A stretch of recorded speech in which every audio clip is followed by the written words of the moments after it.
bonjour. Aujourd'hui, on se penche sur un sujet brûlant, les tensions entre Israël et l'Iran, mais vues depuis la France. Oui, bonjour.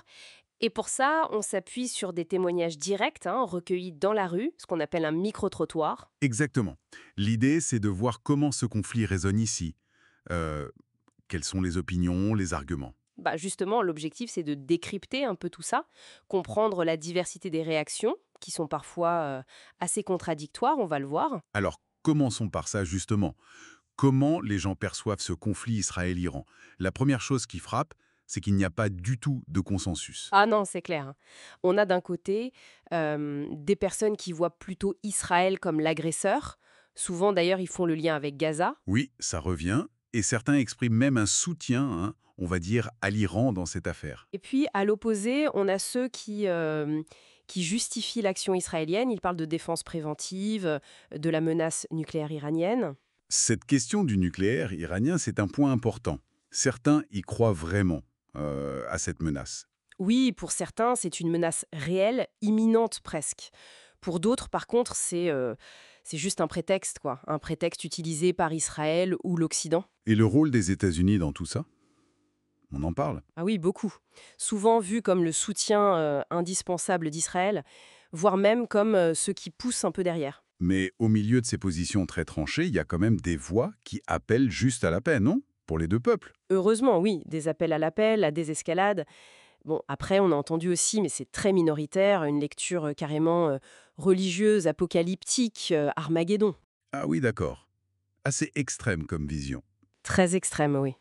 Mais ce qui est intéressant, c'est de voir comment finalement ces opinions sur le conflit lui-même, elles semblent souvent colorées par des positions politiques ou des sensibilités bien françaises, en fait.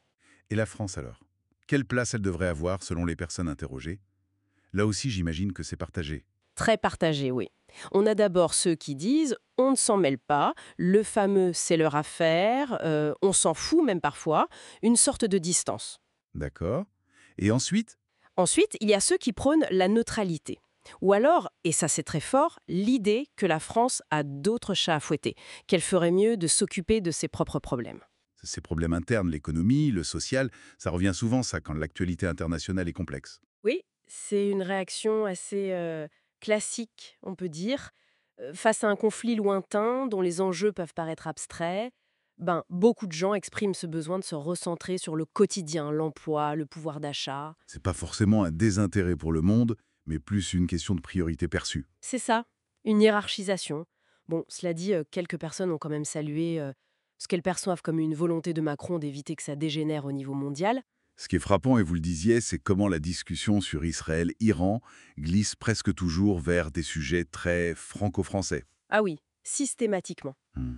Le conflit devient une sorte d'écran sur lequel on projette les tensions d'ici. L'immigration, par exemple, c'est flagrant. C'est-à-dire? Bien, on entend des critiques, parfois virulentes, sur le comportement des immigrés. Et tout de suite, la réponse fuse. Non, c'est des boucs émissaires. Les vrais problèmes, c'est l'économie, c'est la bourgeoisie qui est pointée du doigt par certains. Et on voit même une analyse un peu plus sociale parfois, qui lie les conditions de vie difficiles, dans le 93 par exemple, et la délinquance, en refusant une lecture juste ethnique. Exactement. Et au-delà de l'immigration, ce sont les soucis économiques qui dominent, hein. L'inquiétude pour les retraites, la dette, la pauvreté. On parle de 10 millions de personnes sous le seuil, le fossé entre les élites et le reste. Donc ce conflit international, finalement, c'est aussi une occasion d'exprimer un ras-le-bol plus général sur la France. Tout à fait. C'est un catalyseur de mécontentement. Et la critique des médias dans tout ça?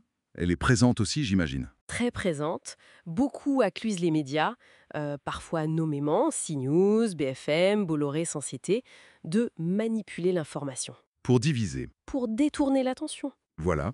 Pour jeter de l'huile sur le feu, pour masquer les problèmes économiques et sociaux. Ça montre une défiance assez profonde envers une partie de l'information. Je vois. Et cette défiance, ça peut expliquer aussi un autre sentiment qu'on a perçu, une sorte de lassitude. Oui, absolument. Au-delà des avis tranchés, il y a cette fatigue, ce sentiment de encore un conflit, c'est sans fin ou ça ne nous concerne pas vraiment. D'où ça vient cette lassitude, d'après vous? Ça peut être plein de choses. L'impuissance face à la complexité du monde, peut-être une saturation médiatique aussi, ou alors justement cette défiance. Si on pense que l'info est biaisée, on finit par se désintéresser, quoi. Bon, si on essaye de résumer, ce qu'on voit à travers ces témoignages, c'est une opinion française vraiment éclatée. C'est ça.